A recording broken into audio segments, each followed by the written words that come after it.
Buenos días. Hoy voy a continuar dando una explicación complementaria acerca de cómo se hace un recetario.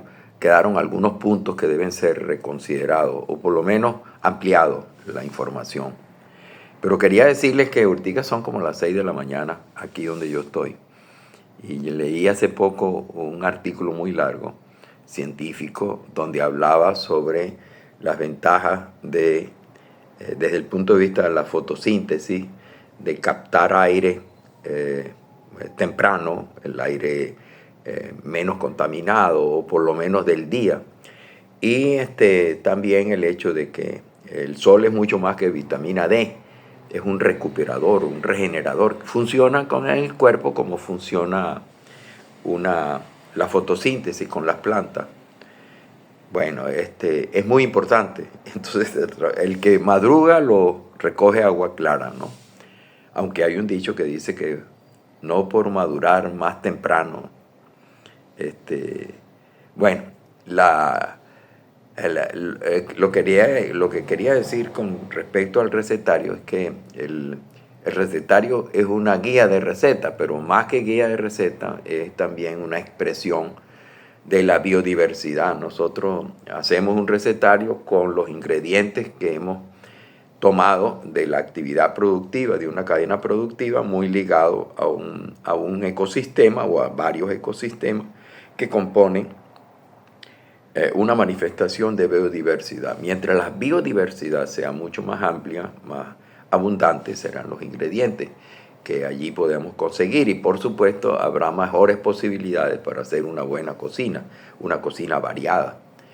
Y por otra parte, quería decir que un recetario es además un documento sociológico y antropológico. Podemos ver, podemos estudiar con un recetario no solamente qué comía la gente, sino también cuáles eran las influencias que el régimen alimentario tenía de otras culturas, viendo un recetario, ¿no? También, bueno, hay una lista de preparaciones. Esa lista de preparaciones, aparte de que es una manifestación de la riqueza de la biodiversidad, expresa una tradición, un territorio y es base de una identidad cultural. O sea que el recetario tiene muchas lecturas y es bien interesante hacerlo. Cuando nosotros hablamos en la vez primera, el video 1, hace poquito, sobre el recetario, nosotros dijimos que se puede hacer dividiendo por municipio. En cada municipio debe haber un representante o un participante de nuestro diplomado, o simplemente en cada municipio debería debería ser visitado por el grupo que está elaborando el recetario. Entonces, pero eso depende, porque hay estados que tienen muy pocos municipios y es mucho más fácil de una manera coordinar las acciones con los grupos y de otra manera es más complicado, porque muchas veces esos estados con pocos municipios, a pesar de que concentran la información, pero también para lograr una complementación hay que caminar mucho en el resto del municipio, o sea, por ejemplo, La Guaira tiene un municipio, pero también hay otro, por ejemplo, del Tamacuro tiene 4 municipios. Y bueno, y entonces a veces los municipios, en el caso del Tamacuro, son mucho mayores de lo que ordinariamente es un municipio de otro estado. Hay estados como el estado Bolívar. El estado Bolívar tiene 11 municipios, pero hay municipios, por ejemplo, como el municipio Angostura, que tiene el tamaño del Reino Unido, o municipios también de Bolívar, como Diego Bautista Urbaneja, que tiene solamente 12 kilómetros cuadrados. O sea que ahí ustedes ven, el que le toque, por ejemplo, el municipio de Diego Bautista Urbaneja, pues tendrá mucho menos trabajo que cumplir que otro, ¿no? Pero mientras que el que le toque Angostura, bueno, tendría que tener un equipo mucho más nutrido y tener más tiempo para elaborar la parte relacionada de cocina, elaborada con ese municipio. hay además, hay municipios que son estados que tienen muchísimos municipios. Por ejemplo, de eso nos ha dado cuenta Leonor Peña cuando nos dice que el estado Táchira es muy rico diríamos, desde el punto de vista político-administrativo, y por supuesto cada municipio pues aporta platos, bebidas, preparaciones en general, que bueno, a veces es difícil meter en un solo recetario, y a veces los recetarios son gruesos, como el recetario o los trabajos de Leonor con las cocinas. Pues. El estado Táchira es el estado que tiene más municipios de Venezuela, tiene 29 municipios. Y entonces eso representa, por supuesto, una dificultad y una ventaja. La dificultad es que, bueno, son muchos municipios, pero la ventaja es que los municipios, cada municipio puede ser, diríamos, mejor levantada la información por un grupo que exista en cada municipio o que sea responsable de él. Bueno, hay también otros municipios, o otros estados como Apure, que tiene muy pocos municipios, tiene 7, pero Apure tiene 76.500 kilómetros cuadrados, que es el tamaño el tamaño de Panamá, mientras Bolívar es el tamaño del Reino Unido, para que ustedes tengan una idea, ¿no? Y por supuesto hay algunas otras diríamos, estados con municipios, como por ejemplo, yo había dicho que Apure tiene 7 municipios. Barinas tiene creo que 11 municipios. Entonces hay otro estado que es relativamente pequeño, que tiene el estado Falcón, creo que tiene 15 municipios. ¿Eso qué significa? Significa, bueno, que es más fácil coordinar un poco la actividad de los grupos para recoger la información. Había dicho también algo que vale la pena tomar en cuenta, ¿no? Hay que hacer una planificación del tiempo que vamos a durar recogiendo la información. Esa planificación tiene que dar cuenta del tamaño, o sea, de la extensión del municipio.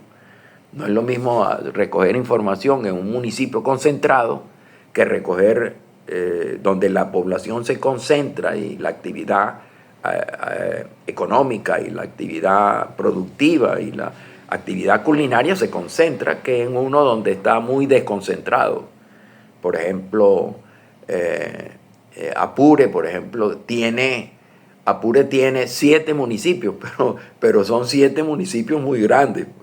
O sea que, y a veces las carreteras, el estado en que están las carreteras, los problemas de movilización, en este caso son importantes y determinantes. Y sobre todo en las condiciones en que está Venezuela, que es difícil movilizarse por problemas de combustible, y es difícil también movilizarse por problemas relacionados con la seguridad. O sea que no podemos, diríamos, movilizarnos fácilmente, y por supuesto eso llevaría más tiempo recoger la información de un municipio. Eso no es para excusarse, sino para tomar en consideración de forma realista cuánto tiempo nosotros vamos a durar recogiendo la información para un recetario. Yo calculo que un recetario se puede levantar la información en 6 meses. Cuando digo levantar la información, no es a la manera como lo hace Leonor Peña, pues, que dura años haciéndolo, porque ella es muy minuciosa, muy detallada. Mientras que lo que estamos pidiendo es una versión de un recetario, una versión primera de un recetario que no tiene recetario, es decir, de un estado, perdón, que no tiene recetario. Entonces tenemos que dar alguna información. Por ejemplo, sería maravilloso que hiciéramos un recetario de Sucre.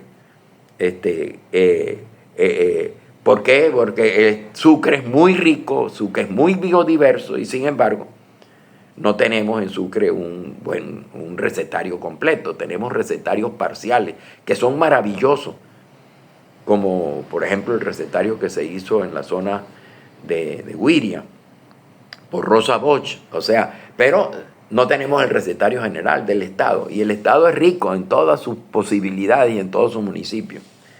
Bueno, ahí también quería hablar de otras cosas. Muchas veces hay fuentes que no son solamente buscar la información con los informantes, sino también fuentes de información que ya existen. Por ejemplo, un estado que tenga recetario, pues ya es mucho más fácil hacerlo. Un estado que tenga municipios y que tenga recetarios por municipio, como es el caso de Yaracuy, pues lo que uno tiene que concentrarse y hacer énfasis en los demás municipios, que no sean el municipio ya levantada la información. Y así tenemos nosotros que hay también hay facilidades en algunos casos, donde existen recetarios parciales o totales, aunque lo que hacemos es simplemente mejorar la información y sacar recetarios más actualizados, donde haya la representatividad de todos los municipios que componen el Estado. Hay una cosa importante también, es que ahí el doctor Lovera, José Rafael Lovera, en el SEGA, se había preocupado mucho por recoger información relacionada con los recetarios de cocina, una labor gigantesca. Y él logró en el SEGA reunir más o menos, yo no sé, creo que si no me equivoco, más de 80 recetarios manuscritos. El recetario manuscrito tiene también importancia porque el recetario manuscrito te da idea de qué es lo que se comía, por ejemplo, en la época en que fue escrito ese recetario, generalmente después de 1884, 85. Entonces ahí hay 80 recetarios que están divididos por estados, por los estados de la época, porque los estados cambiaron su estructura político-administrativa, su extensión, los municipios, etcétera, etcétera. Entonces, eso también pudiera ser otra fuente de información. Tener una persona en Caracas que visite la biblioteca de la Universidad Metropolitana o la biblioteca de la Universidad Metropolitana, buscando parte de la biblioteca del profesor Scagnone, de Armando Scagnone, y lo más importante es visitar, por ejemplo, fuentes muy importantes de información, como es, por ejemplo, la Universidad Católica Andrés Bello, donde está la biblioteca que fue donada, no sé, por el profesor Lovera o la familia del profesor Lovera en la Universidad Católica. Entonces, la suerte que deberíamos tener es que ya más o menos la información haya sido catalogada, como yo creo que sí sucede ahora con la biblioteca donada por Armando Scagnone a la Universidad Metropolitana. Tenemos que buscar eso. Aparte de eso, bueno, hay tan grandes bibliotecas en Venezuela. Hay dos bibliotecas que para mí son muy importantes. Una es la Biblioteca Nacional de Venezuela, que tiene secciones, incluso de libros raros, donde uno puede conseguir algunos recetarios manuscritos que casi la gente no conoce, ¿no? Tenemos una fuente, diríamos, de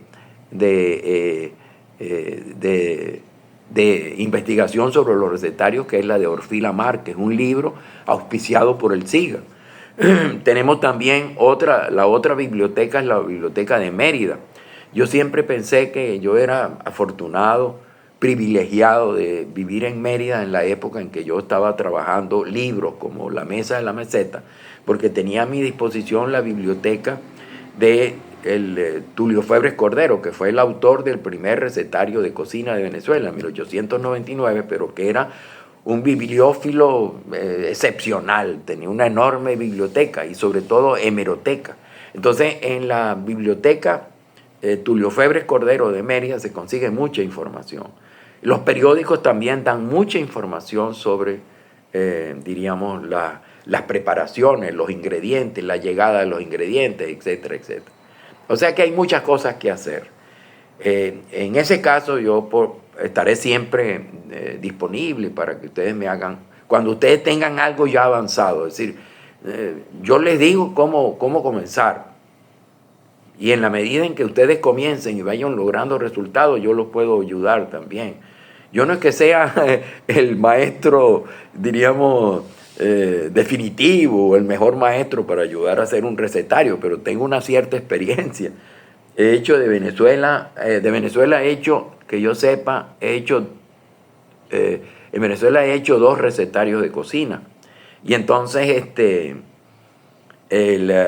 bueno, alguna experiencia uno tiene ya de tantos años acumulados, pero uno puede acudir a personas que son exhaustivas en la investigación. Uno puede llamar, por ejemplo, a personas como Miro Popic, Veloz también, y entonces uno puede informarse con esas personas que tienen grandes conocimientos sobre la cocina y sobre las cosas, sobre los recetarios, sobre las preparaciones. Y por supuesto, cada estado tiene una lista de preparaciones tradicionales o patrimoniales que son importantes de considerar en ese recetario. Lo que tenemos que hacer es luego una revisión general con otra gente para que nosotros pasemos por la criba, por el filtro diríamos, del conocimiento de otras personas que nos digan, mira, ahí hay 3 o 4 recetas que son importantes, no tan reconocidas, pero son importantes, que quedaron fuera del recetario. Hablar de Bolívar, o hablar de Guárico, o hablar de Apure, o sobre todo el estado Guárico, sin hablar de el queso de mano y preparaciones hechas con queso de mano que se hacen no en el estado Guárico solamente, sino se hacen también en Caracas, por ejemplo, o en algunos otros estados. Por ejemplo, queso de mano relleno. Eso es una receta que debería estar junto a la receta original de cómo se hace el queso de mano. La producción del queso de mano es una receta, pero también es un procedimiento. Entonces sería interesante que al lado de la receta, o sea, al lado de la elaboración, de los pasos para elaborar el queso de mano en sí, como materia prima para la cocina, o también un alimento importante en nuestro régimen alimentario, pues nosotros pudiéramos hablar algo sobre el origen, sobre lo que nosotros conozcamos, variaciones del queso de mano, etcétera, que son muy útiles, van a ser muy útiles para quienes trabajan en cocina. Bueno, eso es lo que yo quería decir, algunas palabras solamente sobre yo quería decir además que el recetario es muy importante, sobre todo para las ciencias sociales, porque es un documento sociológico y antropológico que ofrece muchísima información sobre una cultura regional. Entonces, bueno, no se me ocurre más nada ahorita para empezar. Entonces, lo que tenemos que hacer es empezar, y yo estoy a la orden para ayudar. Lo que quiero decir es que cuando ustedes tengan más información, cuando ya tengan un conjunto más o menos detallado, organizado y amplio, ustedes pueden empezar a llamarme y a hablar conmigo para ver cómo podemos llevar a feliz término ese esfuerzo, esa tarea, de hacer un recetario para el Estado donde nosotros vivimos, donde nosotros nacimos también. Bueno, nos vemos en la próxima Cartas de Cartay. Me encantaría que le dieran clic para difundir, pero sobre todo me encantaría comentarios, ¿no?